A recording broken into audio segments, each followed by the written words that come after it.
Growing up in the wilds of Africa is tough, especially when you've lost your mother. But these little orphans are getting a second chance at life. A special group of people with big hearts and a love for all things wild help rescue, heal, and rewild these baby animals. Some require urgent medical attention, while others need to learn how to feed, rebuild their confidence, and some just need a little love to develop and grow. This is Wild Orphan Rescue. It's spring in South Africa, a time of growth, color, and tons of new baby animals. They're cute, ugly, wrinkled, and fluffy. But some of these little wild ones end up alone, the casualties of human-animal conflict and wildlife crime. Luckily, help is on the way. Nestled at the foot of the Volkberg Mountains in northern Limpopo, we find the Vervet Monkey Foundation, a sanctuary specialized in the rehabilitation of vervet monkeys. Here, they care for over 600 primates, orphaned, injured, abused, and unwanted pets. Each year, they receive more than 20 new baby monkeys. Director and veterinary nurse Josie Humble runs the sanctuary. Over the years, the Rehabilitation Center has pioneered a new approach to handle orphan vervets of all ages. When orphans are very young, obviously they've just lost their mum. They still need that comfort from us. It's really important. So mum will be holding them, carrying them around. So what we're trying to do is replicate that just for their first few weeks of life. Within just weeks, the babies are introduced to foster mums from existing troops and integrated back into large, natural, semi-wild enclosures before their release. So even though we've raised that baby up until 6 weeks old by humans, they actually are fearful of us. And that's what we want. That's true rehabilitation, where we can put them back into a wild state, have a proper maternal bond, and then they've got a troop family that are accepted as if it's their own. We feel that's kind of like the perfect way in a unperfect world, if you like. Over at the center's critical care unit, volunteers provide this season's new arrivals with 24-hour care. And one baby vervet has some worrying injuries. Floki, a 10-month-old monkey, was recently rescued from someone trying to sell him on the side of the road. Floki's mother was killed, and his tiny legs were bound together with wire to stop him running away. It is very shocking what people can do, and it's very heartbreaking to see. We've had monkeys that have been put in a bucket and burnt. Before, we've had monkeys used for muti, traditional medicine. There's a lot of really sad stories. We can't understand what brings somebody to be able to do those things to these innocent animals. Okay, I've just got him a few bits of his favourite foods. Yeah, it's good because we need to put some weight on him. His hips, you can see they're quite skinny here. What's his favourite? He's been eating nectarines. Nectarines and grapes. Grapes, okay, good. Since his arrival, Floki seems to struggle with depth perception and his hand-eye coordination. Even feeding himself is a challenge, a worrying sign of potential brain damage. In addition, being bound with wire from an early age also appears to have affected his ability to walk. Vervets are highly social, active, and agile primates, constantly on the move through the trees, playing, foraging, and on the lookout for any threats.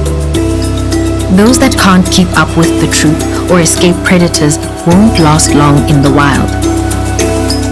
Josie's concerned Floki may have more internal damage than initially thought. I'll cover him up for the road trip. A visit to the local vet will hopefully shed more light into Floki's injuries. This is certainly a wilder patient than Dr. Odendahl is used to. He is a bit of a biter. I think it's normal. Even though he's got mobility problems, it can be quite quick. So I'm just going to get a blanket and... So he can't walk. So he does do some funny movements and he hops along. I see he's completely knobbled. So he can climb up things. It's like he's alert because he's looking around. And And why would you worried about the brain? You know, kind of off balance as well when he walks, but I don't know if it's the pelvis as well. Maybe just, because now look at the pupils. Because he's almost not as scared of us as he should be either. They're very delayed, but they are responding. They are very delayed. But he's in his own little world. He kind of more looks at big movements. Exactly. Only X-rays will reveal the extent of Floki's injury. Okay. It's a nervous wait for Josie. If his injuries are too severe, Floki may need to be euthanized. Just a moment, the doctor will be with you soon. No problem, thank you.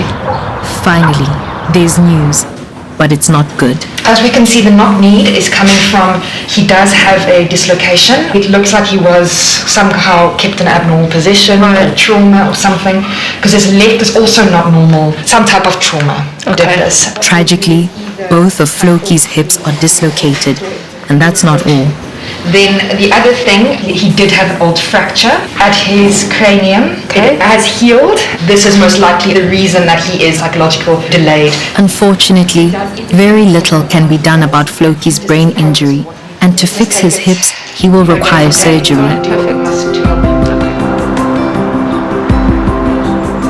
As the human population grows, so does the impact on the landscape. More roads and cars make human-animal conflict inevitable. Many creatures risk life and limb trying to cross in search of food, so it's not uncommon to find orphans on the side of the road.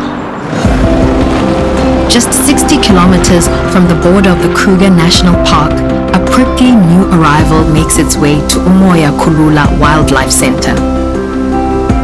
This non-profit rehab center is open to all of South Africa's orphaned wild animals, from the very large babies to the very small. Owner Emma and her team of volunteers work tirelessly to care for these orphans until they're ready for release. And she'll have her hands full with this new arrival. Okay, so in here I have a tiny porcupine that just came into us. Hello, sweetheart. Oh, hello. This little one was separated from her mother while trying to cross the road. By the time the car stopped, the mother and her siblings were nowhere to be found. We think only about a week old. She's still got her little umbilical cord just here. So you can see that she's just teeny tiny. At birth, porcupines' quills are very soft and will only harden up in the first few weeks. They will grow and they'll fall out and regrow again until she's an adult, and then she'll have all of these as her defense mechanism. So right now they're super cute, but when she's older I will not be stroking her like this. She would still be on milk. At about 2 weeks they start eating solids slowly. They're quite quick eaters, but right now we do need to get her on the bottle. Without her mother, it's critical that this little one feeds soon. She's on a formula that you would use for puppies or kittens. So we always make sure we've got warm water. The mum's milk would always be a little bit warm. You don't want it freezing cold. As well as temperature, Emma also needs to match the essential nutrients found in the mother's milk. We always add a probiotic. This is actually very important. When you're switching milks over, it's harsh on the tummy, and you have to remember these ones are so little, so any diarrhea or anything like that, you get very dehydrated very quickly. So that probiotic just helps the tummy a little bit. The milk is ready, but will she latch? Come on, sweetheart. I know. There we go.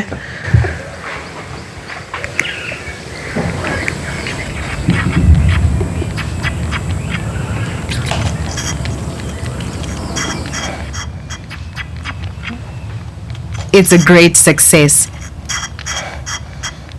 Okay. Now she's taken to the bottle. The newborn will be fed every 2 hours, day and night, for the next couple of weeks. Good job. That's actually really great. She's drank very well. Within 2 months, she'll wean completely off milk and start her natural diet of roots and vegetables. So this little one is going to be with us for a while. She's only a week old, so she's got a long journey ahead of her. But we're hoping that we can release her out about 4 to 6 months. Fully grown porcupines are Africa's largest rodents, the size of a bull terrier.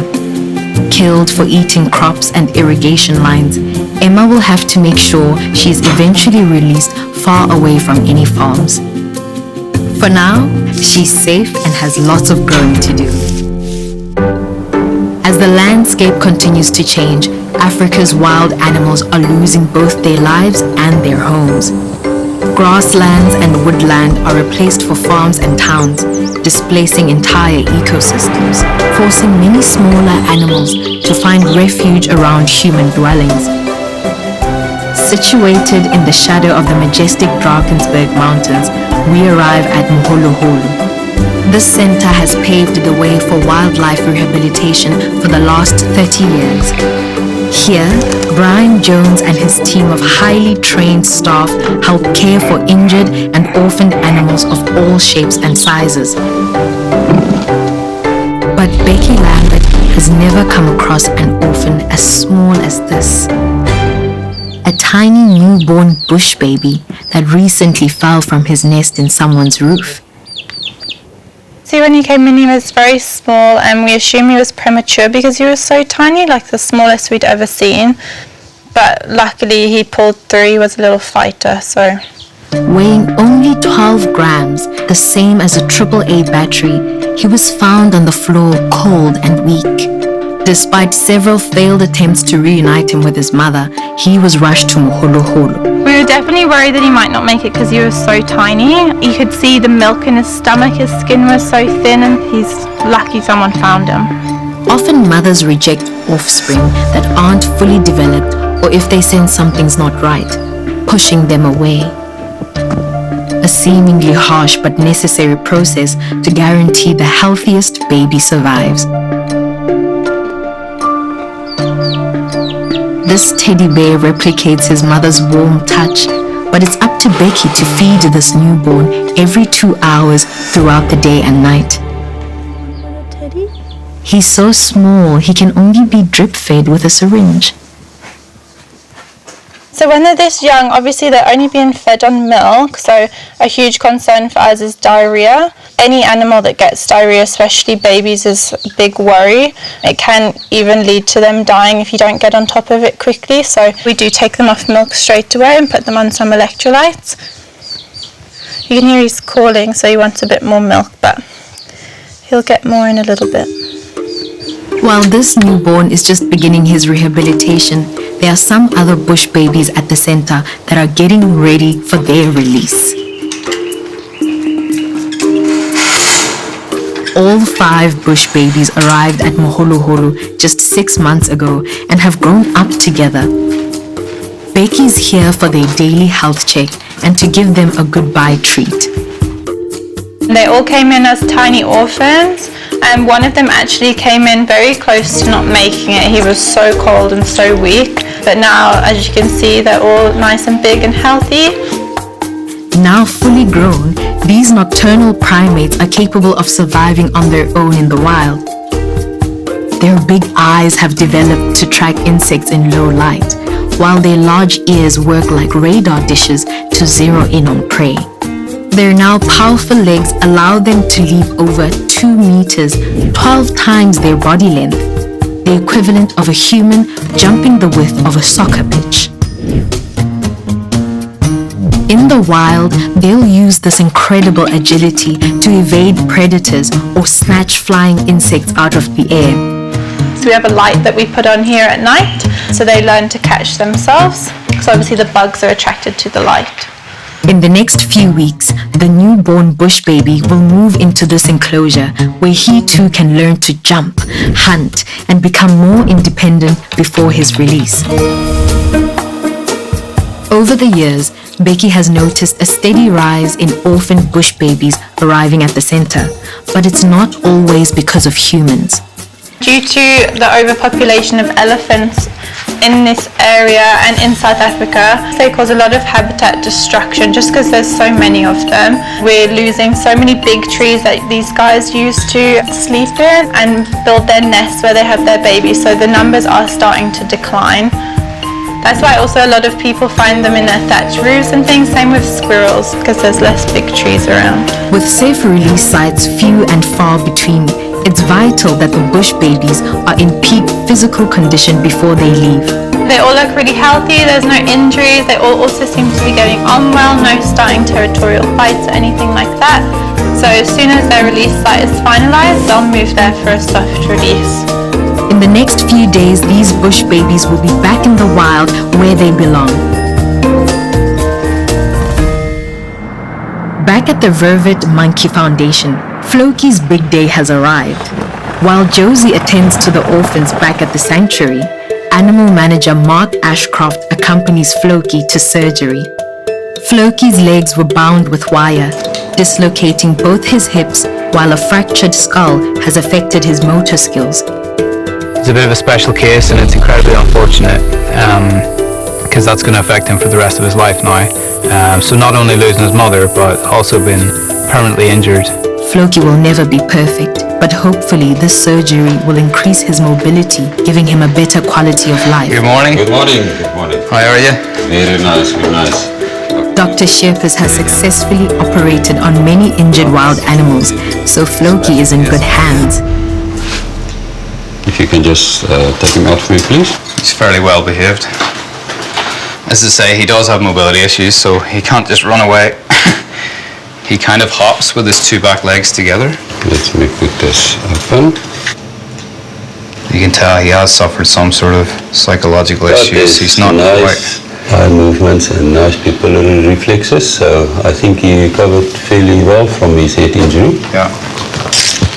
Just has some coordination problems. Okay, let me just have a gentle feel on his back.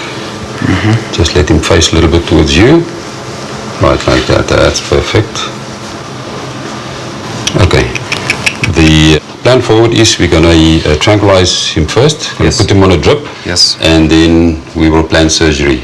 Due to the severity of the dislocation, the surgeon needs to amputate the femoral head on Floki's right hip. If this is successful, they'll attempt the left hip at a later date. Okay, you're going to leave this little one with me. I'll leave him with you. We're going to start preparing him and get him ready for surgery. All right, buddy. See you in a few hours. That's it. You never know, and you're always kind of nervous because it's still surgery and he's got a bad wound. You're worried about his future, like what's going to happen.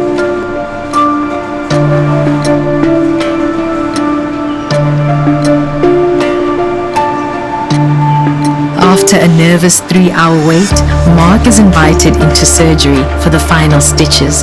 Hey Mark. Hiya. Yeah, let me give you a run up where we are so far.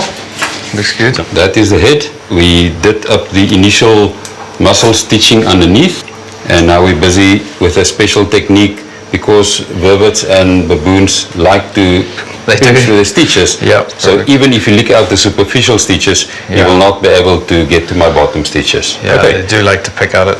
Yeah, but everything went really nice. The Okay. femur neck is nice and smooth, so I think he's got a better chance now. Yeah, perfect. Okay. Thank you very much. That's it. Now it's back to the nature and the magic of healing. As the tranquilizers start to wear off, Floki comes to, sore and confused. Okay, boy. Get awake. That's it. So time to go home. Thanks very much. Cheers. Mark heads back as quickly as possible to begin the post-op care. Only time will tell if Floki's surgery was successful, along with his future at the sanctuary. As the sun sets across Hoedspruit, it's time for the 5 bush babies from Moholoholo to be released back into the wild. Nikita Jackson, one of the center's senior staff, has chosen a nearby wildlife estate where there are plenty of large trees. So basically what we did with these bush babies is we soft release them, and we tried to do this with most of the animals we get in. Especially if we raise them as a baby, they've never been in their natural environment, so you want to give this animal the best chance of survival. For the last 2 weeks, the bush babies have been acclimatizing to their new environment, from the safety of a cage in a residence garden, learning the new smells and sounds. How have they been eating? The first day I could tell they were a bit weird, but the last couple of days they eat everything. But they've been eating very well. I'm still listening a lot to all the sounds. I can tell them moving their head around. We have a lot of frogs in the pond, so they hear that. And of course a dog barks every now and again. But yeah, I think they're ready. I mean, they're very mobile and they're really confident. And they got a nice tree here, so I hope they're ready to go in there. It's time to open up the door. Hey little ones, let me see if I can do this for you. Will you come see? Hey, will you come? Shall we let you guys be? Okay, you figure it out. Let's let them go. Yeah, see what happens.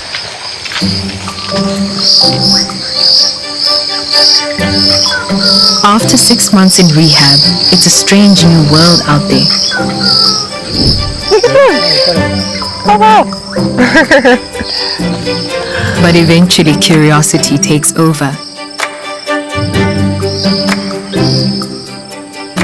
It's always the best part when they go. Yeah. And it can be... It's worth all the troubles and night feeds and all the hard work.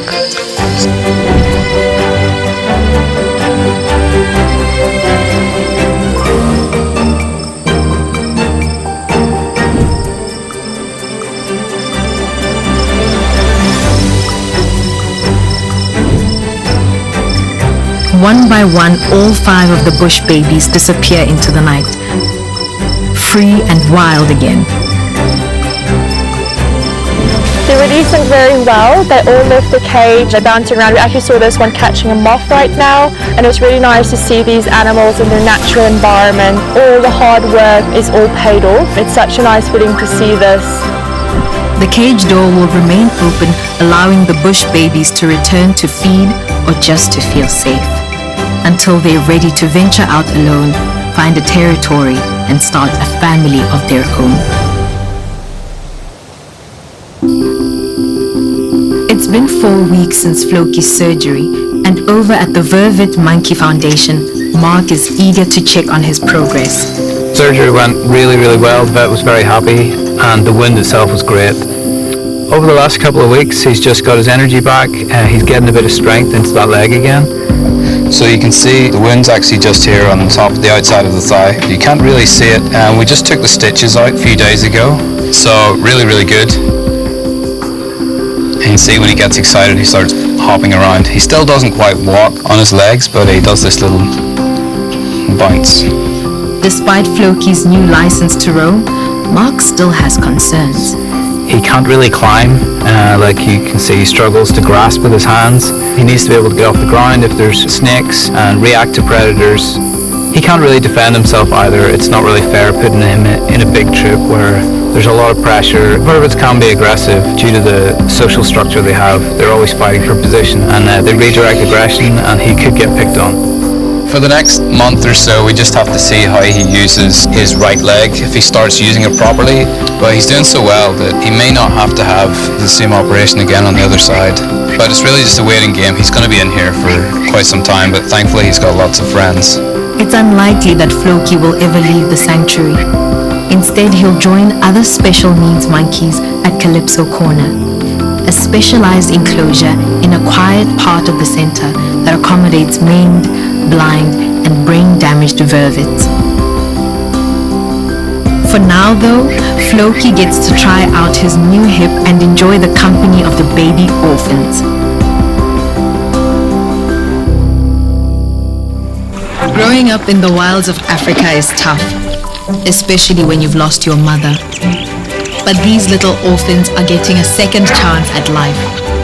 A special group of people with big hearts and a love for all things wild help rescue, heal, and rewild these baby animals. Some require urgent medical attention, while others need to learn how to feed, rebuild their confidence, and some just need a little love to develop and grow. This is Wild Orphan Rescue.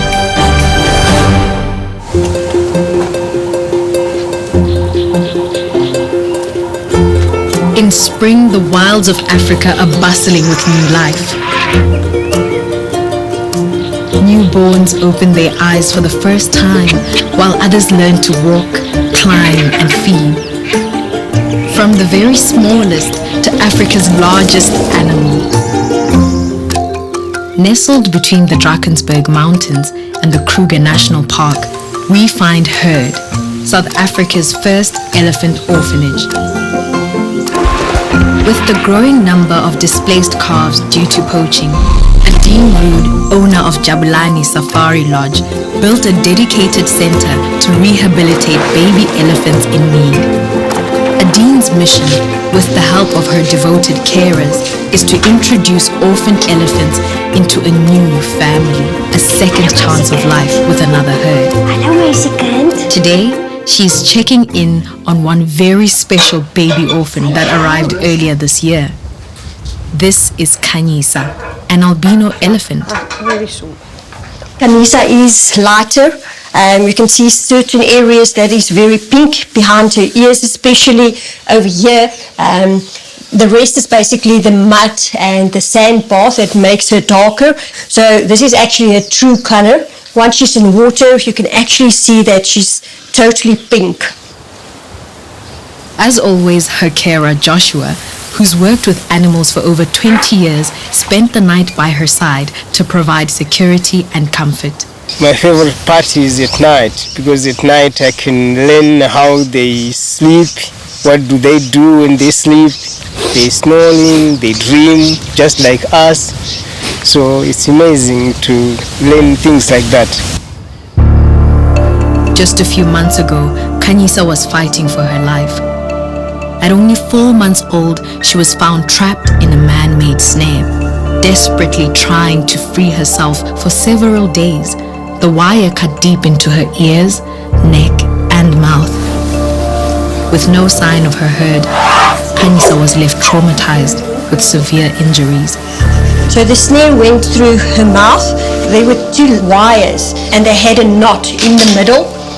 And then they also cut through around her ears, through here, and you can also see this ear is cut off, so it's smaller than the other ear.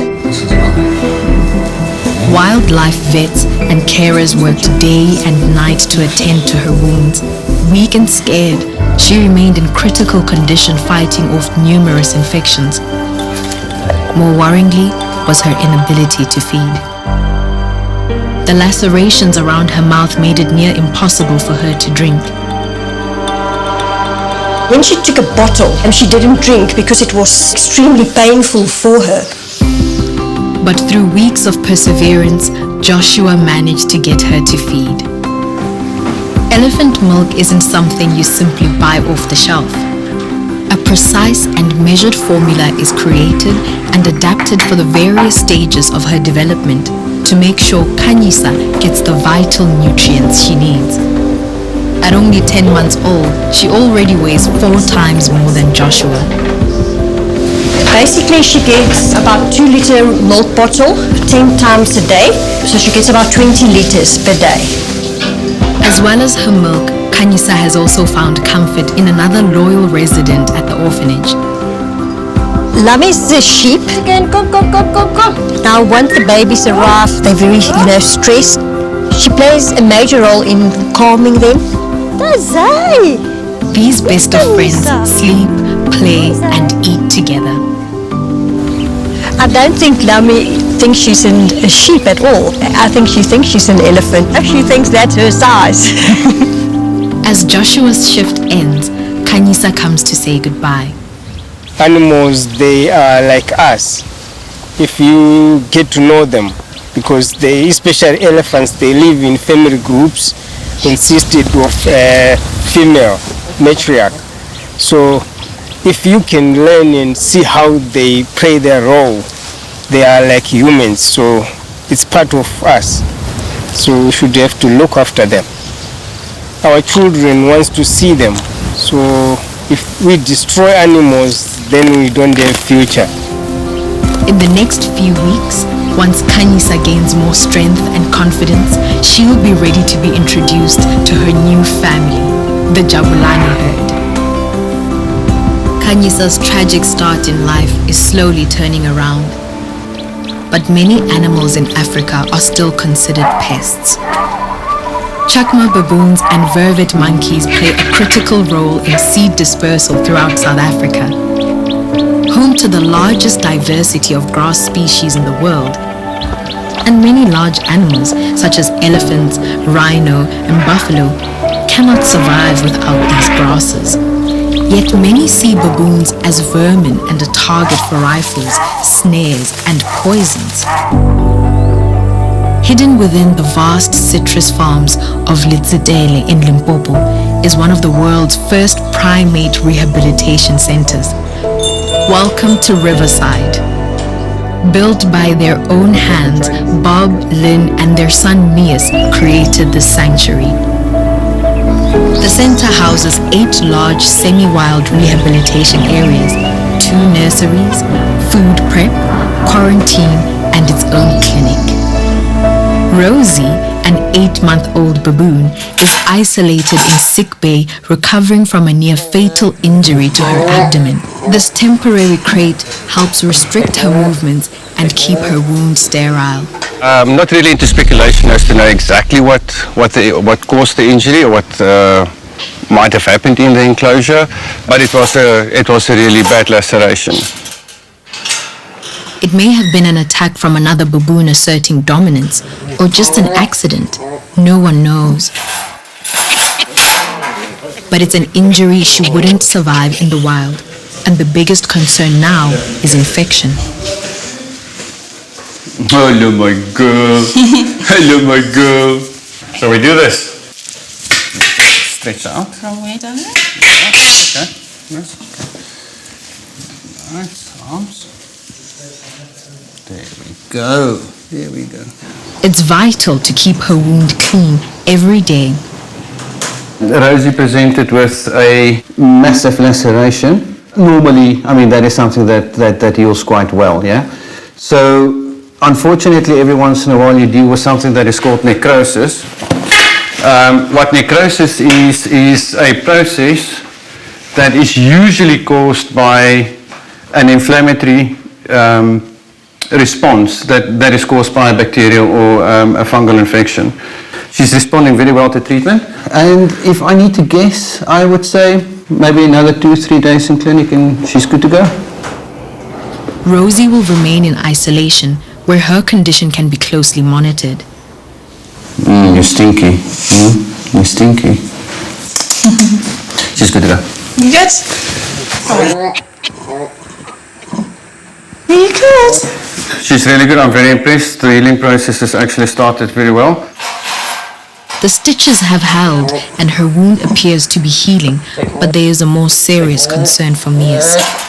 Unfortunately, sometimes it does happen that necrosis will set in. That is a rather serious condition. If Rosie's treatment doesn't work or the necrosis spreads, it will be fatal. Disease and infection is a common cause of death in wild animals, and while many rehab centers help care for the weak and injured, what about the animals that are born with a disease? The Wild and Free Wildlife Rehabilitation Center on the banks of the Crocodile River is the only rehab center that works inside the red zone, a 7,000-acre area where TB is rife. Here, Deirdre Jubel and her team of volunteers help foster and rehabilitate injured, sick, and orphaned wildlife that would otherwise be neglected. If you want to be a rehabber or volunteer, you have to have it here and here, not just there. You have to know what you're doing, because you can lose your heart and your head very easily. Today, Deirdre is dropping by on one of her volunteers who's helping care for 3 baby warthogs. Thank you. Hello, Bobbies. Hello. Come. You hungry? Deirdre hand-raised these piglets since they recently lost their mother. This one, come, Papa, come, is Bacon. This is Bits, and that one is Syrup. Bacon and Bits are siblings. They were pink, so newborns. They were about a few hours old. They're now about a month old, these two. Deirdre is unsure of what happened to their mother, but they were found extremely emaciated and dehydrated. They went to a VIP room, which is my shower, for a few days because I had to check up on them each and every hour. Today they're in a big enclosure, running around like piggies should be and playing, and in 3 months' time we can open up and they can go. I managed to get them off the bottle as soon as possible. They're still on milk. That is just less human contact. They start eating by themselves, and it will entice self-feeding. They're all putting on weight, apart from one. This is Syrup. He came to us about 3 weeks ago. He just walked into somebody's home. He was quite small as well, and a little pinkish, just starting to get grey. It looks like something bit him. It could be from before we got him. You see there's still marks there. I think it might be a cyst, or I think he needs to see Doc Piet and go on antibiotics, and we have to drain that thing, eh? But there's something else that's of greater concern. It looks like umbilical cord. It might be a hernia, so we'll just let Doc Piet have a look and just get a second opinion. This may be the reason that Syrup isn't picking up weight, so Deirdre must consult with her local vet. We must just make sure that no intestines get through that hole. Oh, yeah. If it does, then we have to euthanize. Let's see.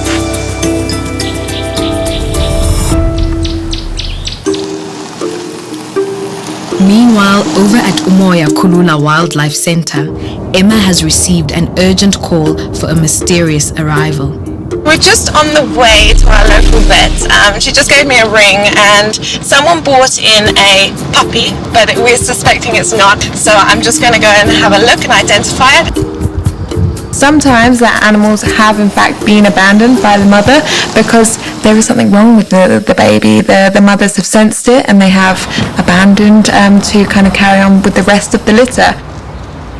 Or perhaps she was the victim of a hit and run, a man-made snare or a farmer's bullet. Either way, this little one is all alone. How are you? I'm good. They thought it was a puppy, and it's not a puppy. No. So I just wanted to have a look, and then yeah, a little male. Hello. Yeah. No, it's definitely a jackal. With the white tail like this, it's a side stripe jackal. Okay. Yeah, so I mean, we don't get these often. not too many around this side, and definitely the lesser of the two. Yes. Where did they find him?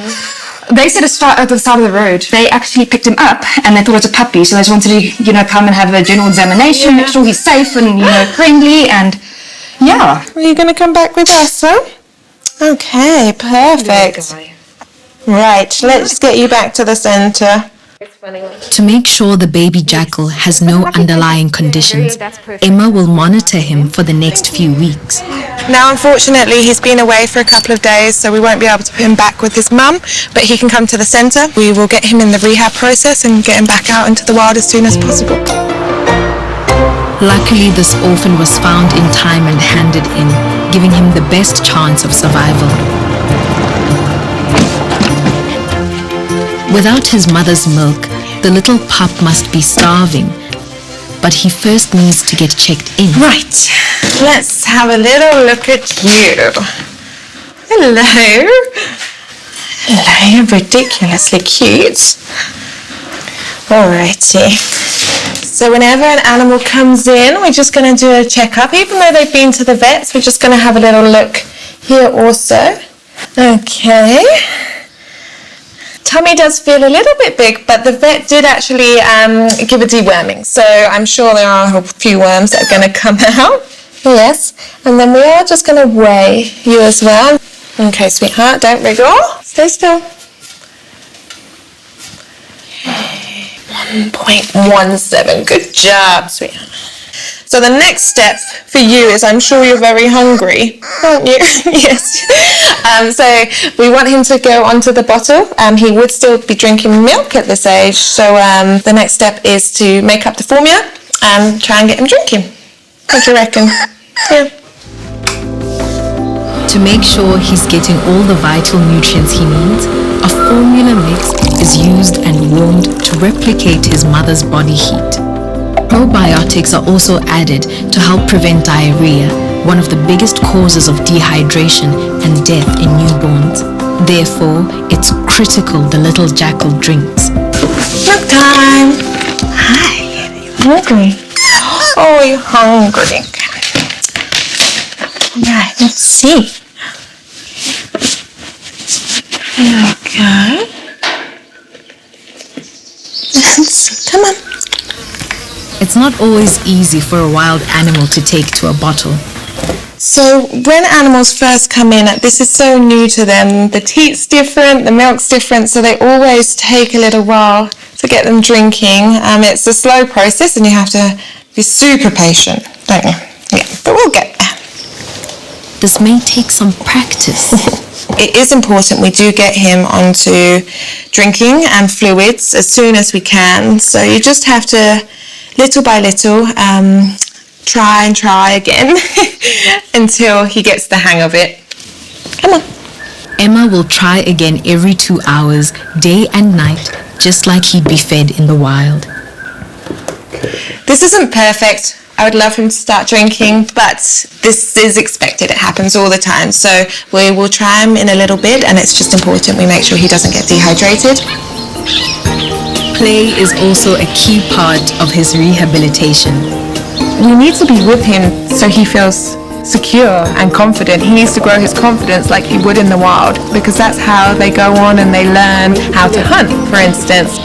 He's out in the bush, in nature, doing exactly what a jackal should be doing. The little jackal pup settles into his temporary home, where he'll get the care and attention he deserves. Only time will tell if he has any underlying illness. Back at Riverside, Rosie's been isolated in sick bay for the last few weeks, and it's time to see if she's got the all clear. Only with a clean bill of health can she continue her rehabilitation. She's a really beautiful little animal. She's a lively personality. When you can heal the animal back to health again, that is really a beautiful feeling. So I'm really ecstatic for the progress that Rosie has shown thus far, to such a point where we can actually discharge her from clinic today and put her back into the enclosure. Rosie can now rejoin her troop, who's waiting for her in this temporary enclosure before they're released into a large, semi-wild forest. But one volunteer is finding it hard to let go. Steve has had a special bond with Rosie from the first day she arrived. We can't choose which baboons we want to love, they have to choose us. I was lucky enough, Rosie chose me, and when she goes back in there, she goes back to forming the troop. But I suspect they're all going to be quite curious about the wound and have a good look at her. Hopefully there shouldn't be any problem. I think it's been about 3 weeks or thereabouts while she's been out. She's actually quite a high-ranking animal in the group that she's going into, so I'm very much hoping that she'll just settle straight back in there. Tiger is the dominant male of the troop, and it's up to him if Rosie is accepted back or not. But I can tell you now, it's going to break my heart if I go in there and they start picking on her. It's the last opportunity for Steve to say goodbye. Once Rosie and the others are released from this temporary enclosure, human contact is forbidden. Rosie, come in. But first, Tiger needs to accept her. Come on, good boy, come here. You're in charge, aren't you? Who are these people then? It's all your friends again, aren't they? Who's this? Is this Tiger? There you go. You're the only one in here, all purple. Go on, Tiger, be nice to her. Be nice. Does Tiger approve? Me? Oh, wait. Hey? It's a huge relief for Steve. If she can bond with Tiger again, then she'll be well accepted, because, as I say, Tiger's in charge, and if he accepts her straight back, there won't be an issue. He's very interested in what's going on. At you, big boy, at you, hey, come on. They thoroughly enjoy jumping all over you, and you become part of their playing equipment, their climbing equipment. But they all love us to bits. They enjoy being with us, don't they? And Rosie's abandoned me now, hasn't she? Which is a good thing. And the perfect time for Steve to make an exit. Bye-bye, Ben. Bye-bye, darling. Bye-bye. Now, reunited, Rosie and Tiger, along with the rest of the troop, will move out of this enclosure and into one of the large, semi-wild forests before their final release back into the wild.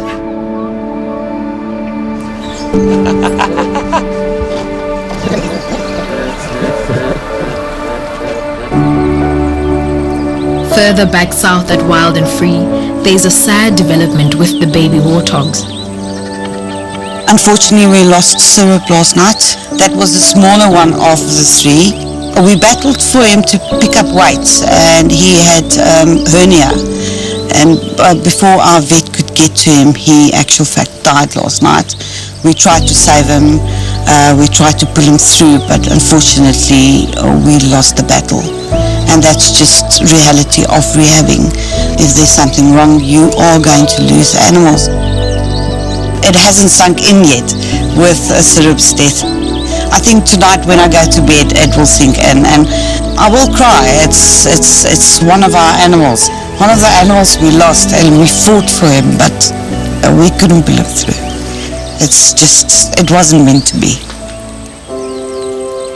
Despite Syrup's tragic death, Bacon and Bits, along with the many other orphans, still require Deirdre's full attention. There are times that I think, I can't take this anymore, but then another baby comes in or another animal comes in that needs my help, and then I realize I can't give this up. There's too many that needs our help. The loss of an animal is a harsh reality of rehabilitation and something the carers and volunteers never get used to. An animal's life is always worth fighting for. So when they do recover and thrive, it makes it all worth it.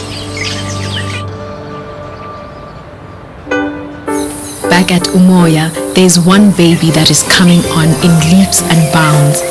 The side-striped jackal has grown into a strong and healthy pup.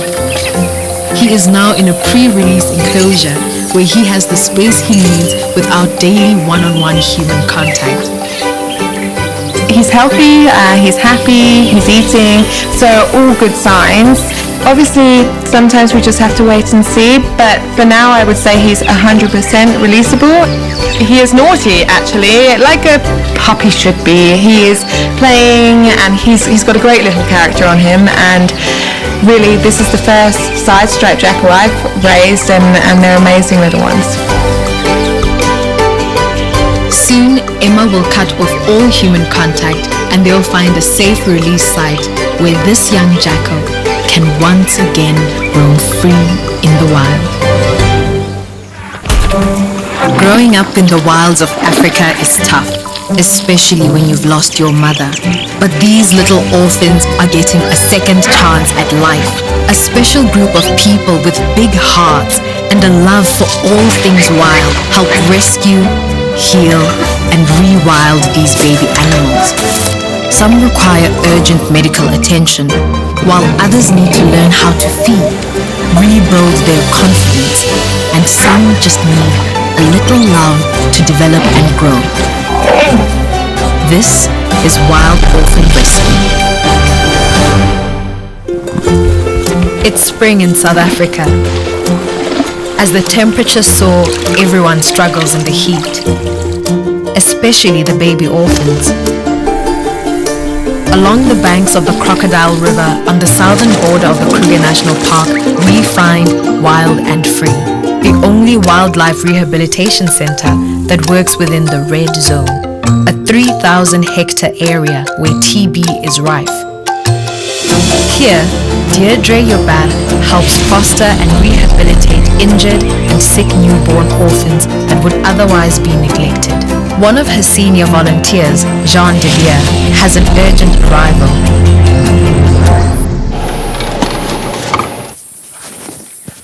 A baby Janet was handed over after being found in someone's roof, alone and severely dehydrated.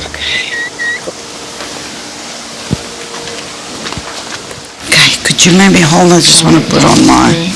Seems to be in good condition. Yeah. He hasn't fallen? No, he hasn't fallen They at all. found him in the roof? They found him in the roof and they took him out. Come, Baba. Hey, hey. Okay. He's about 3 weeks old, 4 weeks old. Close to a month, yeah. Yeah, he doesn't have teeth yet.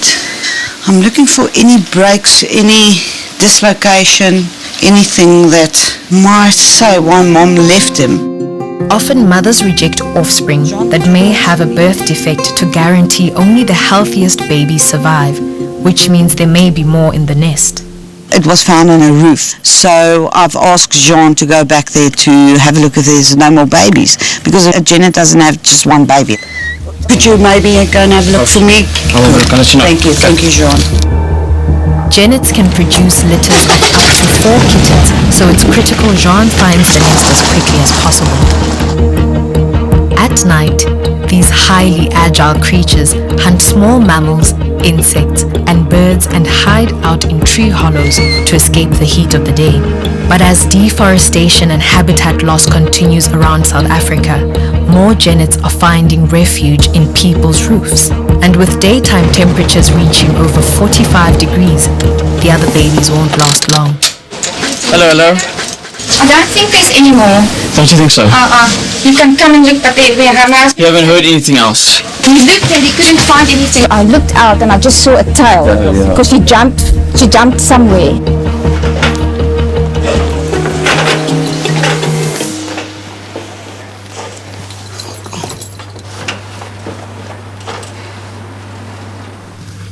It is extremely hot in here. It's basically like a sauna.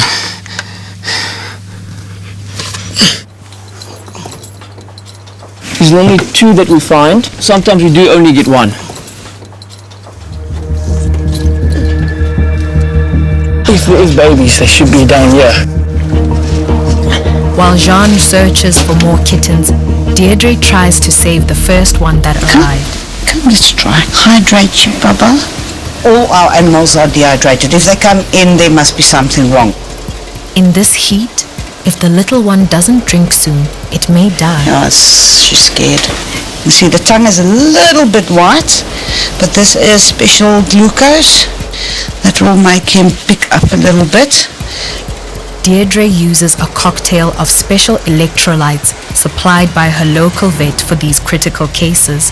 Luckily, they got to this baby just in time, but Deirdre is worried there's more in the roof. If we have a look on this side, you can see they've used just this side of the ceiling as a toilet.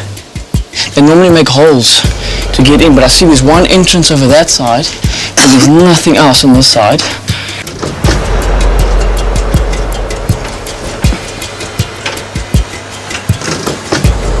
Despite a thorough search, there is no sign of a nest or any more babies. It doesn't look like there's any other ones. Okay, now I'm going to try and get out of here. Oh, thank you. Appreciate it. Thank you. Right. Empty-handed, Jean calls off the search and heads back to help Deirdre. The first prize is to get it back to the mom. That's why we take down where they were found, which area, which address, and then after we've stabilized the baby, we take it back. He's in good condition, so I think maybe mom is still around. We should have a look. If we can't, take him back tonight and see if mom will come and fetch him. Let him call. Yeah, let him call. Now stabilized, the little kitten must rest. It has a big night ahead. We're going to keep him in here for time being until the night falls, and then we're going to try and get him back with mom. They have just 4 days to reunite them before the mother's milk dries up. After that, if mom doesn't come and fetch him, then unfortunately he has to go into the rehabilitation process, which is absolutely our last resort. Only tonight will they find out if the mother comes back for her missing kitten. Milk is essential for a baby's health, providing much-needed nutrients for early growth and development. So without their mothers around, it's critical the little wild orphans are fed every day. And some of nature's big babies require huge amounts of milk. Tucked away in the vast citrus farms of Litsitele in Limpopo, we find Umoya Kulula Wildlife Center, where owner Emma Deyache is about to feed two very large and hungry orphans. Hippos Hector and Hugo. They arrived at the center when they were only a week old. Hector fell off the side of a dam wall and was too small to climb back up. Locals tried to help reunite him with his mother for several days, but unfortunately she did not return. Obviously, with a few days without his mum, he was emaciated and dehydrated, and he was also really sunburned, bless him, because he hadn't been in the water and he'd just been on the side of the bank. Small hippos don't produce that sunscreen yet, so we had to lather him up with cream because all his skin was all cracked. Slowly we got him onto the milk, but it wasn't easy, it was quite hard.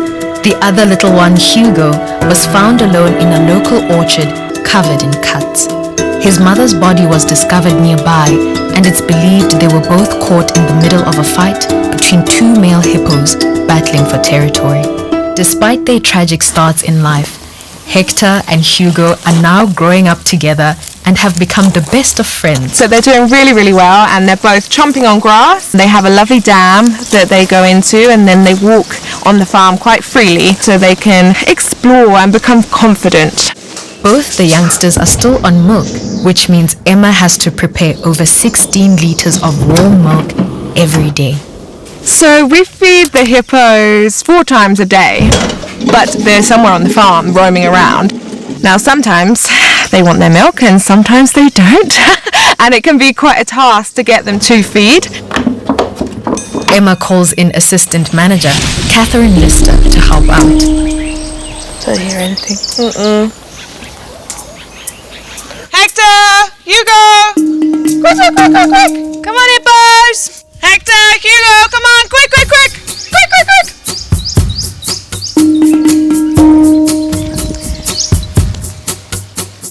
Hugo! Hugo! Come, Hugo! I'm just going to check the air first.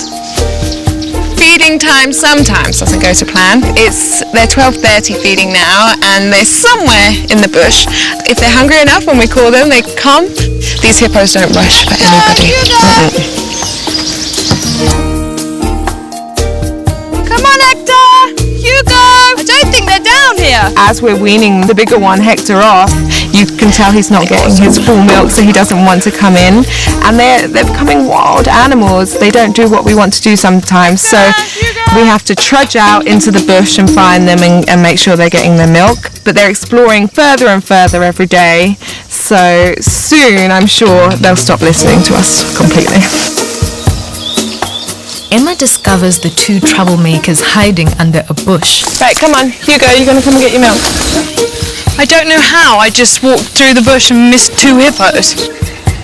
The game of hide and seek may be over, but Hugo and Hector refuse to come out. Come on. Gosh, it was easier when they were little.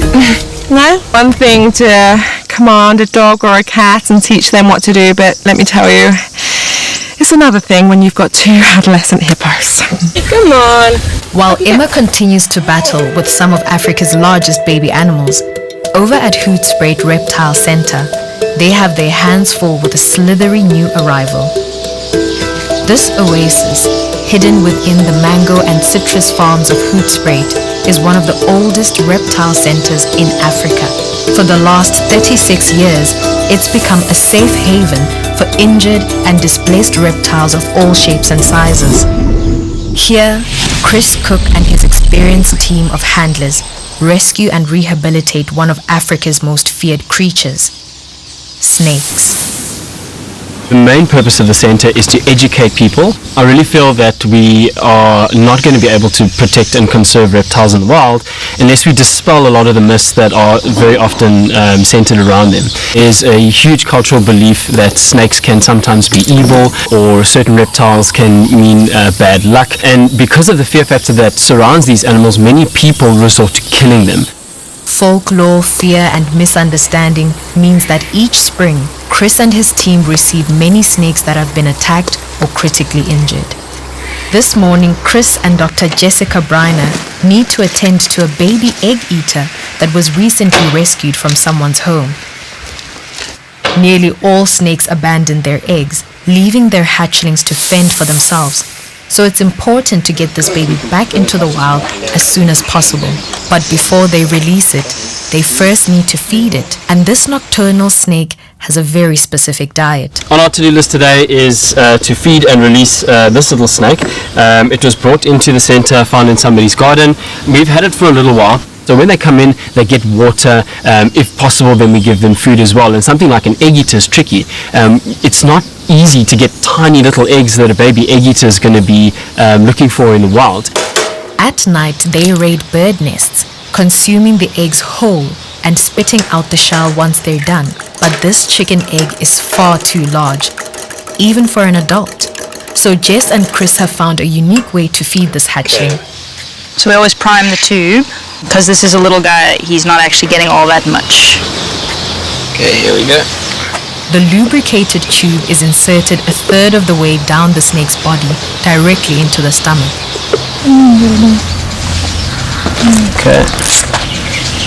Okay, I can feel the tube going past my fingers. So it's just enough to make sure that he's got a full belly. Okay, and that's it. So I'm just going to keep him upright for a little bit longer so that he doesn't vomit. Once the hatchling has fully digested its meal, Chris and Jess can prepare for its release. But finding a safe release site for this baby egg eater is a whole new challenge. Rehabilitating wildlife is a full-time job, especially when the animals you're caring for are nocturnal. Down at Wild and Free, it's time for Deirdre and John to return to the house where they found the genet and try reunite the baby with her mother. The first prize is always getting the baby genets or babies back to their own species and their own families. By leaving the baby near the base of this tree, its cries should entice the mother to come down and collect it. Genets are arboreal, choosing to hunt, live and nest in the trees. If this baby's nest is nearby, then there is a very good chance her mum is still in the area.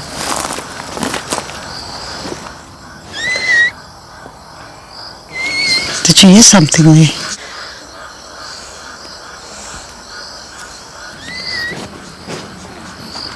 I'm hoping to see Mum, but I think we have to move a bit back because Mum will not come if we're this close. It's just a waiting game. Like most nocturnal predators, genets can see well in the dark, so while Deirdre searches the ground for any footprints, Jean tries to spot any reflective eyes in the trees. Unfortunately, after a 2-hour wait, there is no sign of the mother.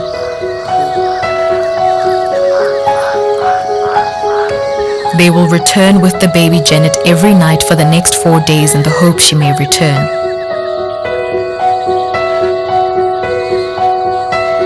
If they don't succeed, the next step will be to introduce this little one to its new family back at Wild and Free.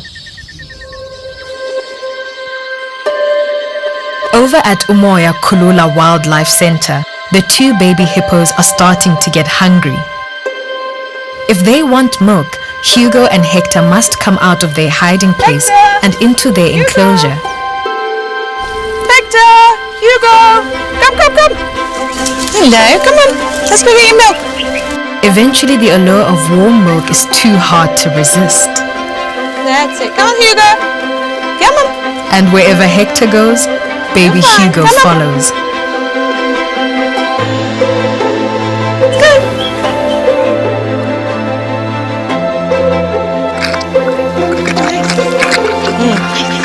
They're nice for me. Yeah, now he's like, oh, I remember. They're nice, huh? Yes, they're nice. Little Hugo here is about 5 months old now, and Big Hector is about 9 months old. They have such personalities, and it's actually amazing watching them from a week old grow up and seeing those personalities really come out. It's lovely. Hugo here gets fed 4 times a day, and then Hector gets fed 3 times a day because we're just weaning him off milk now. And he's also eating grass too. These guys will grow to about 3 or 4 tons when they're fully grown. So still very small in hippo world, but they are growing day by day, aren't you guys? Yeah. And they can do a lot of damage. They're very strong animals. Hippos are considered one of Africa's most dangerous animals. And even at this young age, Hector already weighs over 200 kilograms. We're nearly done. You have to be very careful because a tame hippo is a very dangerous thing. There's nothing in it. There's absolutely nothing. You're too big for a bottle. The older one, Hector, is showing his defensive skills. He is opening his mouth up to us a lot, showing us those big old teeth that are coming through. He does a head swipe. He's started charging. Now, all of these are super important. He has to do all of these things. But we also have to be careful because he could break our legs or arms. They have the strongest bite force of all the mammals. So we really have to be careful with them. Hector must now drink out of a bowl, and within the next 4 weeks, he'll be off milk altogether. We're weaning Hector off now, so we're literally diluting the milk with water, so still getting the volumes and not becoming dehydrated. The more independent they become, the better their chance of survival back in the wild. We're preparing them for release. We want them to be able to explore and to be really confident in the bush and to be able to forage for themselves. At around 12 months old, once Hugo and Hector are completely weaned off milk and sustaining themselves on grass, they'll be released together. We have found the perfect release sites, lots of water, which of course is very important with hippos, and no other hippos. These guys will get killed if we put them near a pod of hippos. Hippos are very territorial, and especially at the moment with the drought, so this place is absolutely perfect. Hector is actually a female, and Hugo is a male. I am hoping they're going to be boyfriend and girlfriend. I am, and I think they will, because at the beginning they're going to be the only 2 hippos there. They are not going to be sexually mature for a few years though, so we'll see. Back in the wild, Hector and Hugo will get a fresh start at life and hopefully start a family part of their own. To return a rehabilitated animal back into the wild is the driving force behind all the centers. And in today's changing landscape, finding a safe release site is not always easy. Back at Hoedspruit Reptile Center, the baby egg eater has digested its meal and is finally ready for release. Picking a release site is quite tricky because you have to take into consideration what human habitation is in that area, if there's industry of any kind. You know, we've got to pick a natural spot that has food, that has water and has shelter that the snake can hopefully do well in. To give a snake the best chance of survival, new scientific research reveals they must be released within 5 kilometers of where they were found. That makes things even more challenging because, of course, as the world goes about its business, the human population increases, we encroach into natural environments, and it's becoming more and more difficult to find appropriate release sites for the animals that we rescue.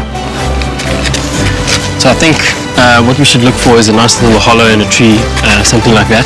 Then the snake should be pretty safe. This nearby game reserve is perfect for this baby snake to grow up far away from humans and homes. That looks promising.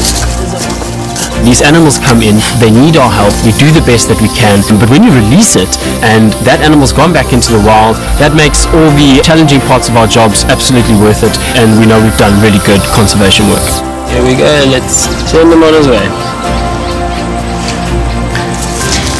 Another snake saved. Bye, little guy.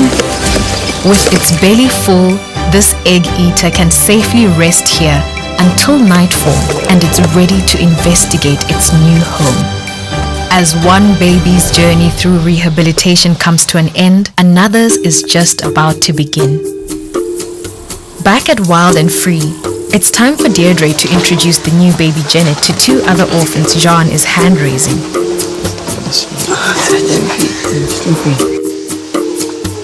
If they accept her, It will be the first step in creating a new family group before their eventual release back into the wild. Unfortunately, the Genet's mother never returned, so it's been critical to get this orphan on milk as quickly as possible. But like all new arrivals, learning to feed without mum takes time and patience.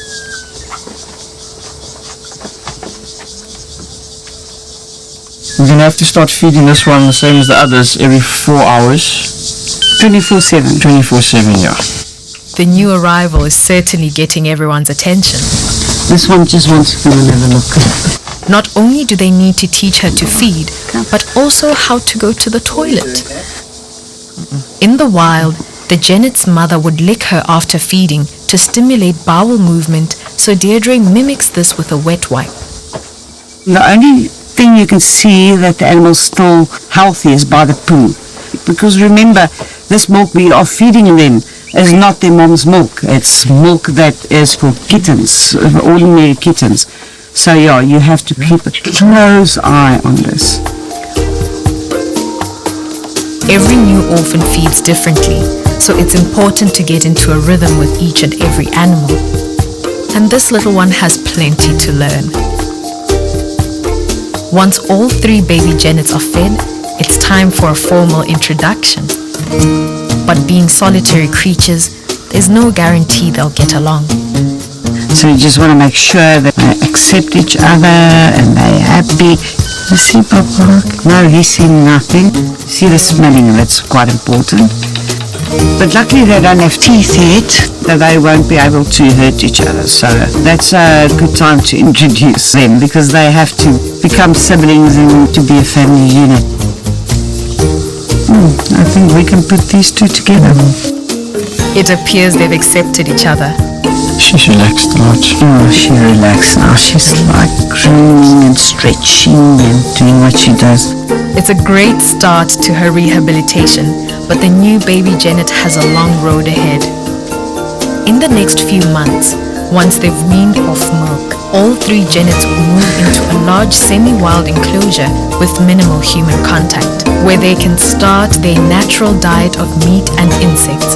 And within 9 months, this new family group will be released back into the wild.